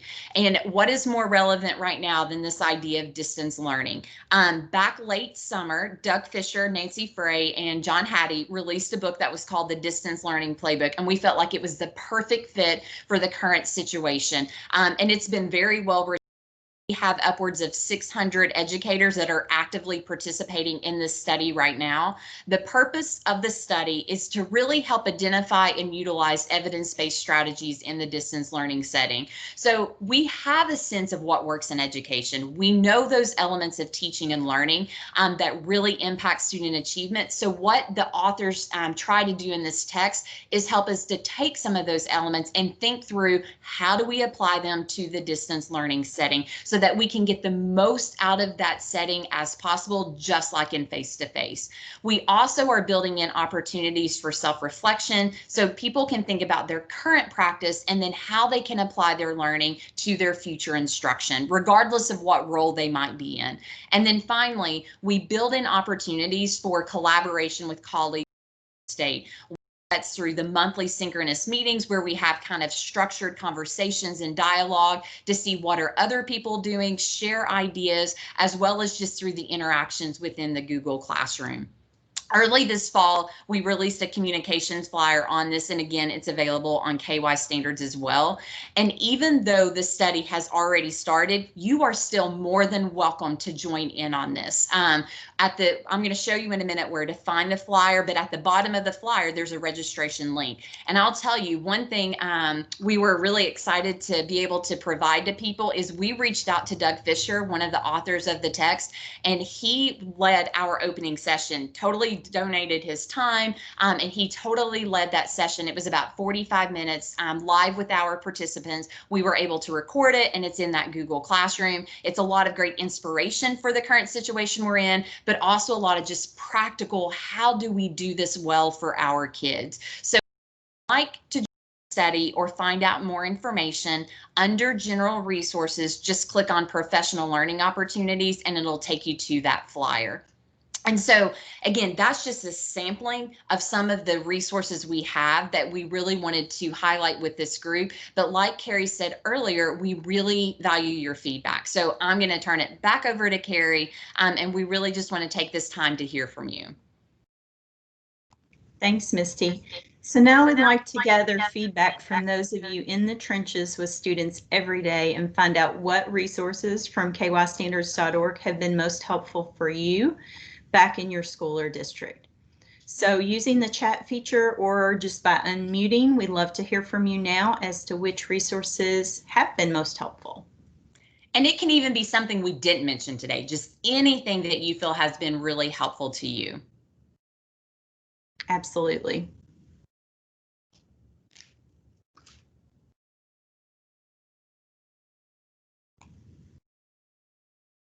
So again, feel free to unmute or you can place your thoughts in the chat box. We'd love to hear from you.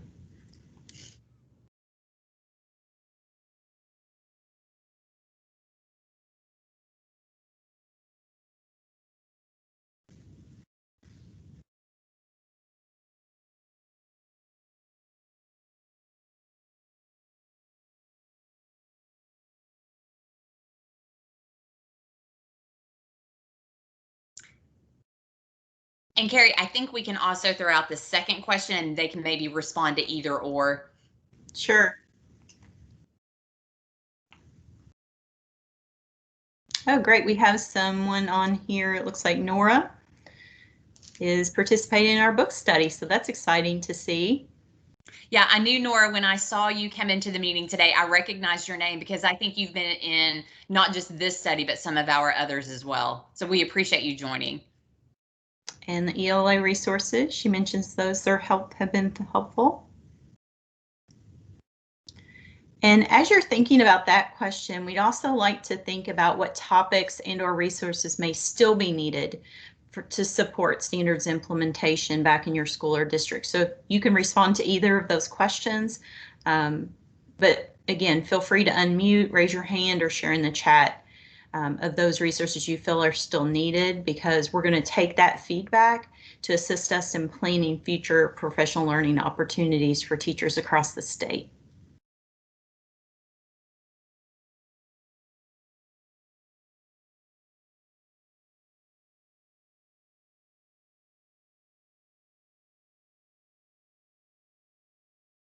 Want to make sure we're giving enough wait time, because I know sometimes when you provide something in the chat, you need time to think through and type it out. So.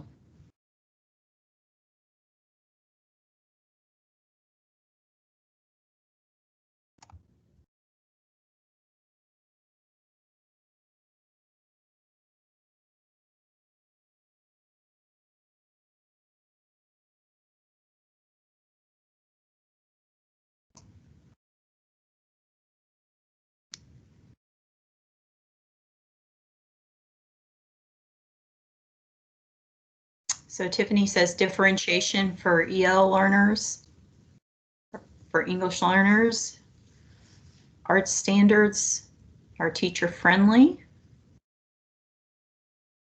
You talked about that earlier a little bit with the commissioner. Thank you all for your feedback.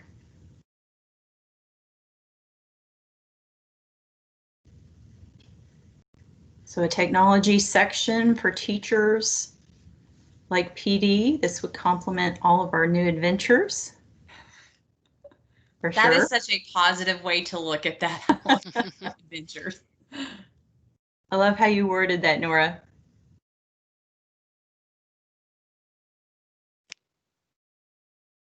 And let me just quickly say, Nora, in all of the COVID documents that came out, one of the things that our office did put out was a stage 2 guidance, and it was basically on formative assessment.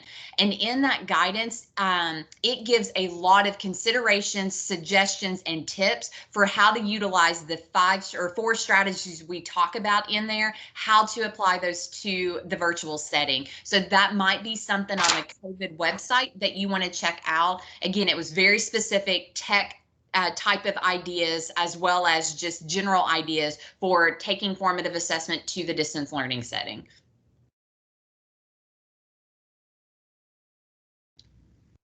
Okay, so I want to be mindful of our time, but if you have additional suggestions on topics we can include, maybe some you think of after our session today, please feel free to reach out to us. Misty and I are happy to help answer any questions you may have. And our email addresses are listed here along with the link to kystandards.org. So thank you all so much for your time today. We're so excited we had this opportunity to share some of the resources available to you across the state, and we hope that you'll continue to find them helpful moving forward. Well, thank you both for being here with us. Lots of valuable information. All right, so I will take back control of the slide deck, and I'll have to flip through these, sorry.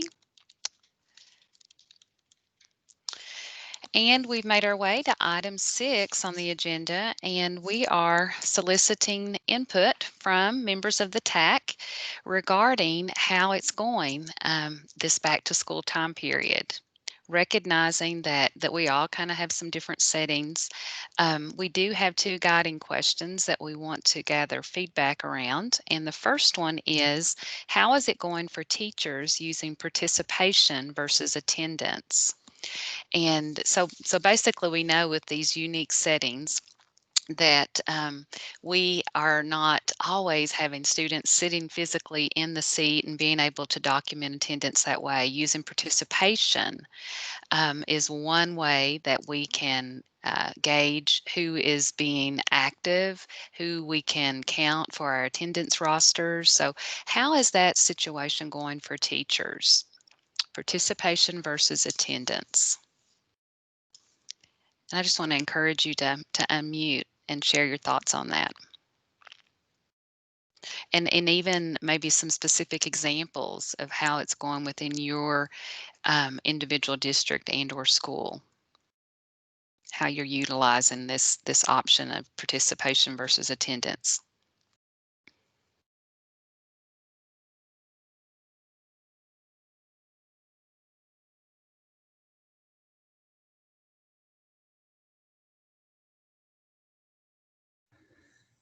I've got a comment. Yes, please, Miles. So for me, I've not done I guess what you would say is, live virtual. I, for quite a few weeks hosted assignments, and then I did put, I had video clips and everything, and then I get emails back and things through Google Classroom from students. And I actually enjoyed getting things through parents. And I would say, I had one thing I'm trying to do now is remind the students that did participate, that they can continue to participate, that I still have the Google Classroom and they can actually still send work to me, or if we have a shorter time to do stuff in class because we're back in person, that they still have that avenue. So actually just continuing having class that I did online to kind of morph it into having it in person. And maybe even some of the students that weren't that didn't participate at the time, giving them the chance to participate now. They could actually go back and do an assignment, or we can just continue that portal for them and have that link for work and for questions and, just more successful artwork. So there's a lot of positives that I've gotten from things. I still say I had actually the work that I did get from students. I got a lot of really thoughtful work, and us being back in the classroom, my students that did work online, they jumped right into the assignments. And maybe it's just because they were kind of starved to do some art in person and everything. But I like to think that maybe some of it was backed up because they had to go through that thought process and send it through the Google and actually think and make comments to me about their own work. Okay. And it sounds like this idea of flexibility for students might have been a springboard to those positivities from what you're saying. Is that accurate? I would say so. And I think really, even throughout the year, there's things that we can continue to look back on, whatever we did in the spring to end the school year, and whatever we thought about or planned over the summer. And but even where we're at now, I think it's going to be a good thing to just to look back on. And but that communication you get with the students, or that communication they're getting with you through that thought process of telling you something about the work, or even asking a question and emailing it to you, I think it's actually an extra step that that we might actually down the road here might gain something from that. Yeah, that two-way communication. Yeah, promoting the participation. Well, what about from other members of the group? Perhaps anyone who had issues with levels of participation. Maybe you had some challenges getting student participation.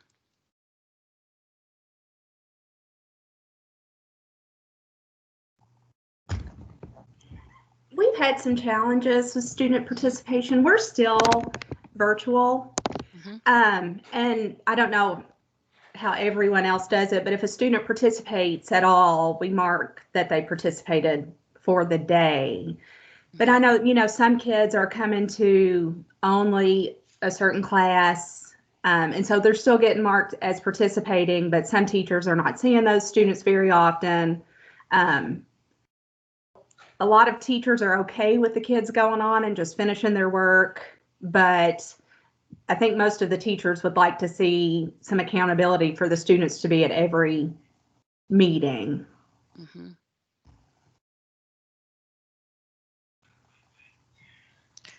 So from the group, is there anyone who could perhaps provide some insight about some success in having some degree of accountability for having students participating with all teachers instead of perhaps just a few?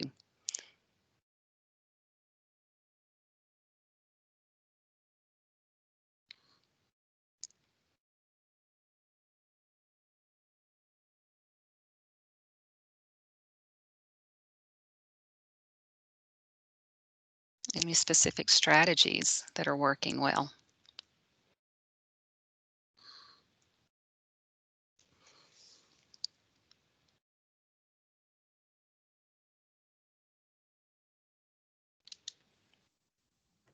I've got one comment here.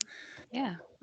One thing that helped right at the same time that we were coming back, our Jessamine Public Library, which is best library, fantastic library, it actually sponsored a show. So it was for art, and they were asking for art from people in the community that have done art since the pandemic and in March until now. And it was really neat because it backed up, stuff that they had done all over the summer, but it backed up, even assignments or anything I was doing now, that the community was reaching out, and that there was from what they had done or what they were doing with, with projects and assignments. And that's kind of like one of your little signs of, society is still open. We're still open for business to do things and to share in the community. And they actually were able to actually hang the work up in person, so people can actually go see that work in person. And I think that was just a pretty amazing thing to start the year with. Yeah. Sounds like a great community connection. Thank you for sharing. Okay, so our second question, a bit more broad. This is just your experiences related to hybrid models, remote or face-to-face instruction. Sharing out with us just generally, how's it going? What are some things that perhaps going well, still challenges? The first question was really about students participating. This one's just in general. How is it going so far with hybrid, remote, or face-to-face?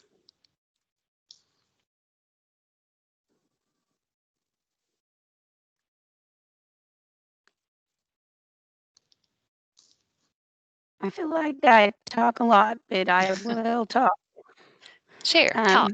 My school is one of the districts that chose to go back, and we do have the hybrid approach, I guess is what we're calling it, because our parents have the choice of learning from home or coming to school from the first day of school, which was October 24th. So this is week 6 for us, and I teach in person. I started with 12 first graders, and I currently have 22, and on Monday they have the choice to return if the at-home learning is not working. Honestly, the number part has stressed me out a little bit because they come back every time we send a new packet. So it's that part of it has been a challenge. I got my trained and perfect, but then kids who haven't been in school for 6, 7, 8 months come back, and it's like retraining them again. And I've sent some suggestions like having a mini boot camp for these kids or something, but so far we're teachers are just dealing with that part. But I'm also want to tell you that from the first day of coming back to school, even though I sound like this because I talk way too loud trying to teach my kids to read, it has been very positive experience for me. The kids want to be here. I'm one of those teachers that maybe focuses too much on social emotional learning, if that is a thing. The community that I live in, we have all summer long fed kids from a local community kitchen because our schools weren't able to stay open, and we've had kids that were hungry and parents saying, please deliver us food. We dropped it off on their porch. We have kids that we know just needed to be here, but every one of them, no matter what kind of family they were coming from, were just so relieved to be here. They still are. Week 6, not complaining about things they might have complained about in the past. They want to learn. They want to be here. It is a challenge. Don't get me wrong. I know some of you probably think I'm absolutely nuts, but when they're 6 years old and they're keeping their mask on and we're not 6 feet apart, and that does stress me out.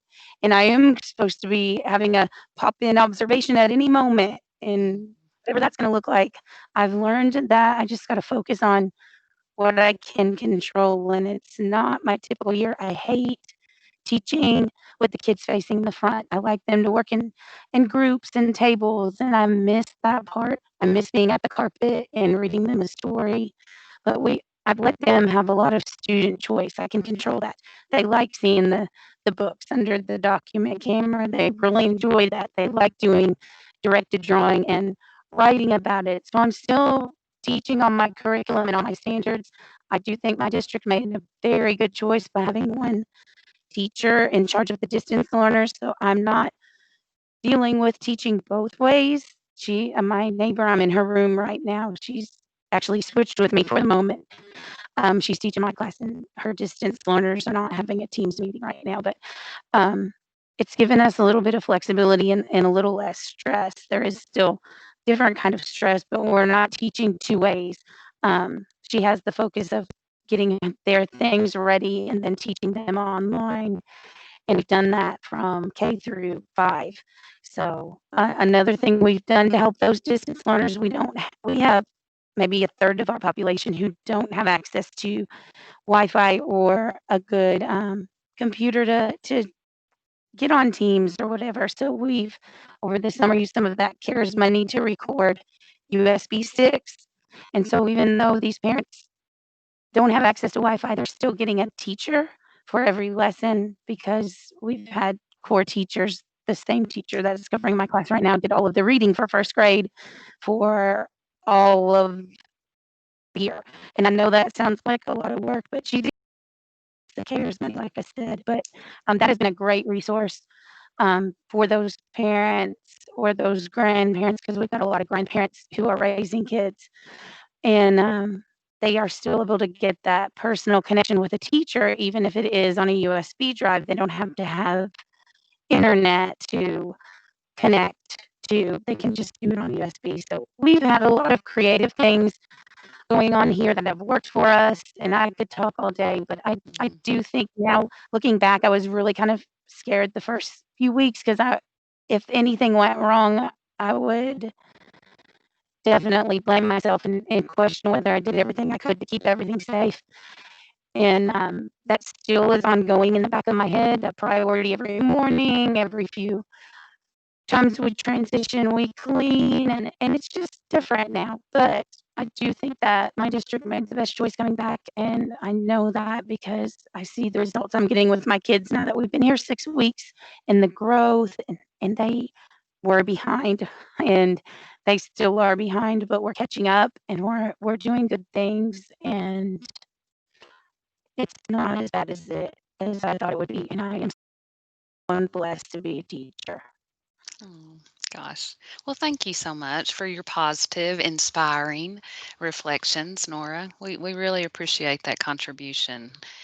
And as we're thinking about others having different experiences, I want to encourage you all in the exit slip to address this question, this specific one about sharing your experiences. That's included in the exit slip, and we'd love to hear from you. As it is 12 o'clock, though, I'm going to go ahead and take us to our last item on the agenda. And item 8 is our adjournment. You'll notice that December the 10th is our next meeting date, so please make sure you've got that on your calendar. We're looking forward to that. And I've mentioned several times the feedback form, the exit slip on the slide deck. You can click there, and then I do think Paul is going to put that direct link in the chat box for us.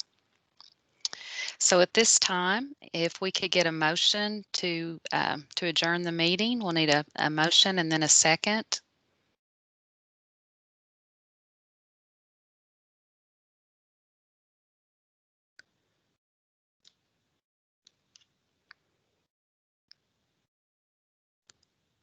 A motion from a TAC member, please. I make a motion to adjourn the meeting. Thank you, Ms. Britt. And a second? I'll second it.